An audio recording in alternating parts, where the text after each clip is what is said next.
Hello guys, question number 5 solve करते हैं objective 2 का चैप्टर नंबर 17।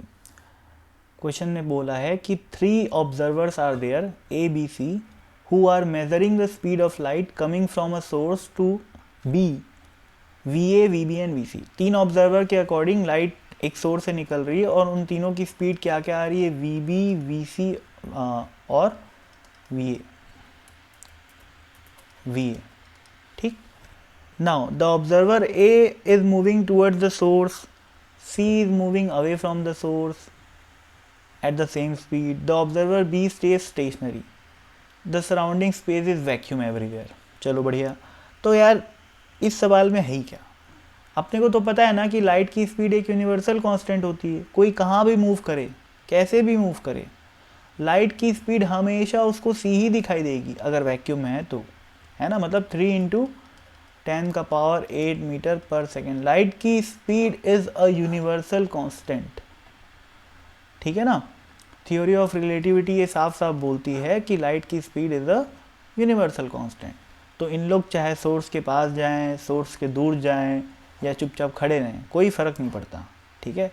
इसका कोई प्रूफ आप क्लासिकल मैकेनिक्स से नहीं दे सकते, ठीक है ना। आप सोचो कि भाई लाइट ऐसे आ रही है, ऑब्जर्वर ए लाइट के पास जा रहा है तो रिलेटिव स्पीड तो बढ़ गई सर, कैसी बात कर रहे हो, कैसे कांस्टेंट हो सकती है। तो ये सब सवाल ना पूछना भाई, है ना, क्योंकि इसका एक्सप्लेनेशन आपके सिलेबस में नहीं।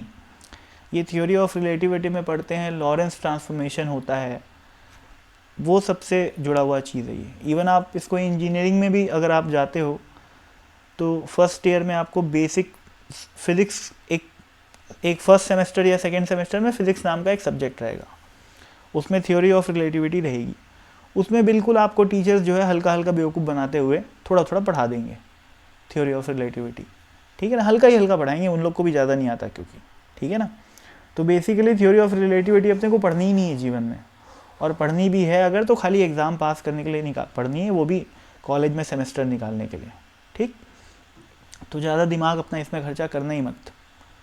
दिमाग अगर खर्चा करना ही है तो फिर भाई फिज़िक्स में बीएससी करो, फिर पीएचडी करो, फिर मतलब बीएससी करो, फिर मास्टर्स करो, फिर पीएचडी करो, तब जाके ये सब अगर आप बात करते हो तो आपके समय का सही यूटिलाइजेशन होएगा। अभी इस पर ज़्यादा बात नहीं करनी है। अभी जो बोल रहा हूँ मैं और आपके जो क्लास में टीचर्स बोलते हैं उसको चुपचाप मान लो, है ना, कि V A will be equal to V B equal to V C. तो सी हो गया अपना सही आंसर। और चूंकि ये तीनों क्वांटिटी बराबर है तो वी ए प्लस वी सी का आधा वी बी के बराबर तो हो ही गई। x is equal to 1/2 of x plus x, है ना भाई। तो ये तो होना ही है। तो सी ऑप्शन करेक्ट है, इसलिए डी भी सही हो गया, ठीक है। स्पीड की बात कर रहा हूँ, डायरेक्शन की बात नहीं कर रहा हूँ, ध्यान रखना, क्योंकि लाइट की स्पीड यूनिवर्सल कांस्टेंट है। लाइट की स्पीड का जो डायरेक्शन होता है वो कांस्टेंट यूनिवर्सल नहीं है, ठीक है ना। तो बस ज़्यादा दिमाग मत लगाना, बस इस क्वेश्चन की यही डिमांड है ना भाई। देखो, पढ़ाई करो पर स्मार्टली पढ़ाई करो, जो काम आएगी एग्ज़ाम में वो पढ़ाई करो। और क्यूरियोसिटी को अगर खरोचते बैठोगे तब तो फिर फिज़िक्स में तो दुनिया खत्म, मतलब जीवन निकल जाएगा, है ना, और कुछ कर भी नहीं पाओगे, ठीक है। तो क्यूरियोसिटी को थोड़ा सा कंट्रोल में रख के चलना पड़ता है अपने को जब अपन किसी एग्ज़ाम की तैयारी करते हुए होते हैं तो। हाँ, और अगर इंटरेस्ट है, पर्सनल इंटरेस्ट, तो फिर पढ़ो, खूब पढ़ो, है ना, कोई दिक्कत नहीं है। तो फिर बाय।